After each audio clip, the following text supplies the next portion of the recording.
ఊర్లో ఇసుక యథేచ్ఛగా తరలించుకుని పోతుర్రు. దాన్ని అడ్డుకునే వాళ్ళు లేకుండా పోయారు.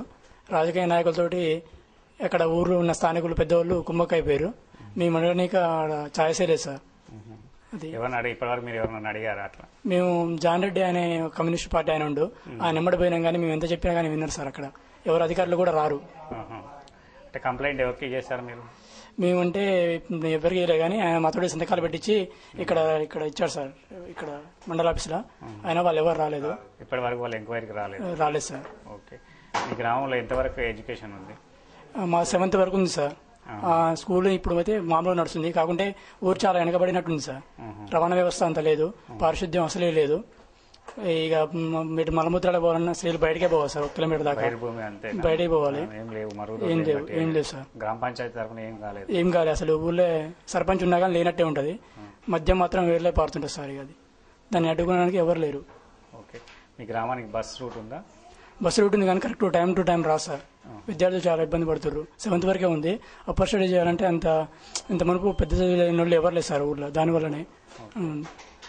తర్వాత మీకు ఎడ్యుకేషన్ పరంగా ఎంతమంది మీరు చదువుకున్న యువకులు ఉన్నారు మీ గ్రామంలో?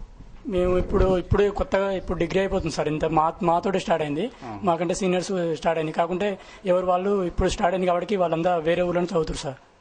ఇప్పుడు ప్రస్తుతానికి తక్కువ. ఇక అంత ఎడ్యుకేషన్ అంత లేదు సార్ ఊళ్ళో.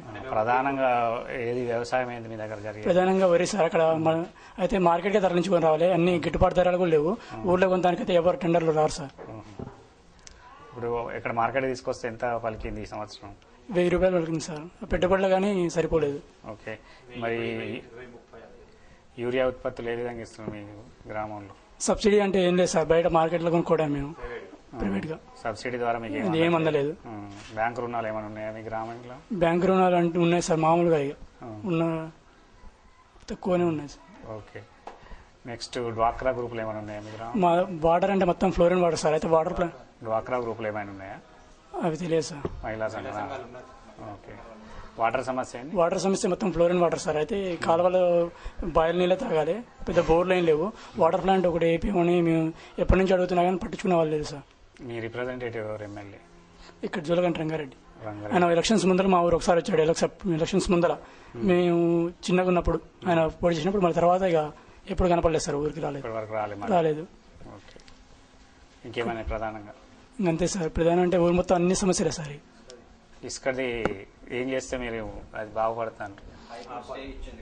ఇసుక హైకోర్టు స్టే ఇచ్చింది కదా, మరి మీరే ఇప్పుడు తీసుకెళ్తున్నారు సార్. సాడు మాటగా ఇప్పుడు కూడా తీసుకెళ్తున్నారు దొంగసారి. ఇప్పుడు అంటే మేము ఊళ్ళో ఉన్నట్లేదు సార్. ఇక్కడే కాలేజ్ చేస్తాం. ఈ ఊళ్ళో అంటే ఇక అన్ని కుమ్మక్క అయిపోయారు సార్ రాజకీయ నాయకులతో. వాళ్ళు ఎవరైనా మెయిన్ ఎక్కడ తరలిస్తారు? మిర్యాలగూడ తరలిస్తారు సార్. మిర్యాలగూడ తరలిస్తారు.